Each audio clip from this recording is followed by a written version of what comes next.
നമ്മൾ ശ്രദ്ധിക്കേണ്ട ഒരു വിഷയം, എന്തൊക്കെ പറഞ്ഞാൽ ഈ സമയത്ത് കേരളം ഇനി അടുത്ത പ്രാവശ്യം BJP ഭരിക്കും എന്ന ഒരു ട്രെൻഡ് സെറ്റ് ചെയ്യാൻ ബോധപൂർവം ചില മാധ്യമങ്ങളും മീഡിയകളും ശ്രമിക്കുന്നുണ്ടോ എന്നുള്ളത് നമ്മൾ ഒന്ന് പരിശോധിക്കണം. അതായത് ഇങ്ങനെ ഡിസ്കഷൻ നടത്തി അങ്ങനെയുള്ള ആളുകളുടെ മൈൻഡ്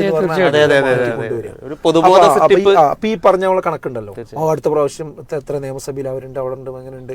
അപ്പൊ നേരത്തെ അമിത് മാഷ് പറഞ്ഞപ്പോ മൂന്നാം മുന്നണിയിട്ടോടെ വരാൻ സാധ്യതയുണ്ട് എന്നൊക്കെ പറഞ്ഞ് ആ ഒരു സംഗതി മൊത്തത്തിൽ പറഞ്ഞ് ജനങ്ങൾക്ക്, അതായത് അവരോടൊപ്പമുള്ള ആളുകൾക്ക് ആവേശവും അവരെ എതിർക്കുന്ന ആളുകൾക്ക് ഇനി ഇതിനെ എതിർത്തിട്ട് കാര്യമില്ല എന്ന് പറഞ്ഞൊരു നിരാശയും വരുന്ന സ്വഭാവത്തിക്ക് ഈ ഡിസ്കഷൻ കൊണ്ടുപോകുന്നതിന്റെ പിന്നിൽ ഒരു അജണ്ട ഉണ്ടെന്ന് ഞാൻ മനസ്സിലാക്കുന്നത്. അത് ശരിയല്ല. കാരണം എന്താന്ന് വെച്ചാല് കേരളത്തിന്റെ ഒരു ഡെമോഗ്രഫിക്ക് എതിരാണ് ഇവരിവിടെ അധികാരത്തിൽ വരുന്നത്. സംഗതി മൂന്നാം മുന്നണിയും ത്രികോണ മത്സരം ഒക്കെ ഉണ്ടാവും, പക്ഷെ കേരളം അവർക്ക് ഭരിക്കാൻ പറ്റും. ഇപ്പോൾ അവര് ഉയർത്തിപ്പിടിക്കുന്ന ഐഡിയോളജി വെച്ചുകൊണ്ട് കേരളം ഭരിക്കാൻ പറ്റും എന്നുള്ളത് ശരിയല്ല. അത് നമ്മൾ തീർത്ത് പറയും വേണം. അത് ജനങ്ങൾക്കിടയിൽ ശരിക്കും ബോധവൽക്കരിക്കും ചെയ്യണം എന്ന് എനിക്ക് തോന്നുന്നു. കാരണം എന്താ വെച്ചാൽ 54% ഇവിടുത്തെ ഹൈന്ദവ സമൂഹം, അതായത് 26% മുസ്ലിമീങ്ങളുണ്ട്, 27% മുസ്ലിമീങ്ങളുണ്ട്, 18% അധികം 19%-ഓളം ക്രൈസ്തവരുമുണ്ട്. പക്ഷെ ഈ ശതമാനമൊക്കെ ഞാൻ പറയണമെന്നേ ഉള്ളൂ കേട്ടോ. ഇത് ശരിയാകാം. കാരണം 2011 എന്ത് നമ്മളെ സെൻസസ് നടന്നത്, ഇതിപ്പോ 2021 നടക്കേണ്ടതാണ്. ഈ ഗവൺമെന്റ് എന്ത് ചെയ്തിട്ടില്ല, ഈ സെൻസസ് പോലും ചെയ്തിട്ടില്ല. അപ്പൊ ഇതിന്റെയൊക്കെ കണക്ക് ഇപ്പൊ എവിടെ നിൽക്കുന്നത് എന്നുള്ളത് നമ്മളൊന്നും കൂടി പഠിക്കേണ്ടതാണ്.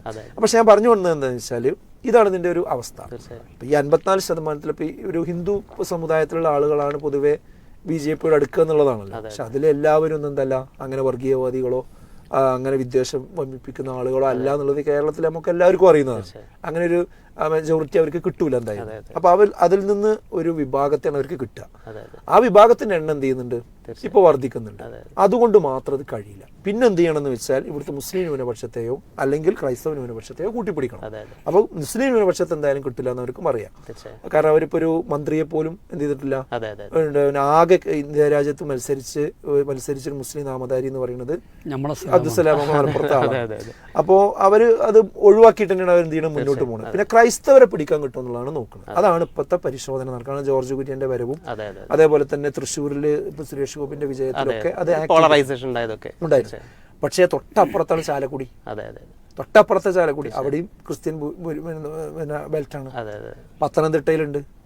ഇപ്രാവശ്യം ഇവർക്ക് കുറവുള്ള പ്രദേശങ്ങളിലൊന്ന് പത്തനംതിട്ടയും, വോട്ടിംഗ് ശതമാനം കുറവുള്ള പത്തനംതിട്ടയും ചാലക്കുടിയാണ്. അപ്പോ ഇത് ഒരു ഭാഗത്ത് ട്രെൻഡ് ഇവർക്ക് അനുകൂലമായി വീശുമ്പോ തന്നെ ഒരു 10-50 കിലോമീറ്റർ അപ്പുറത്തുള്ള സ്ഥലത്ത് എന്ത് ചെയ്യുന്നുണ്ട്, നേരെ താഴ്ന്നുണ്ട്.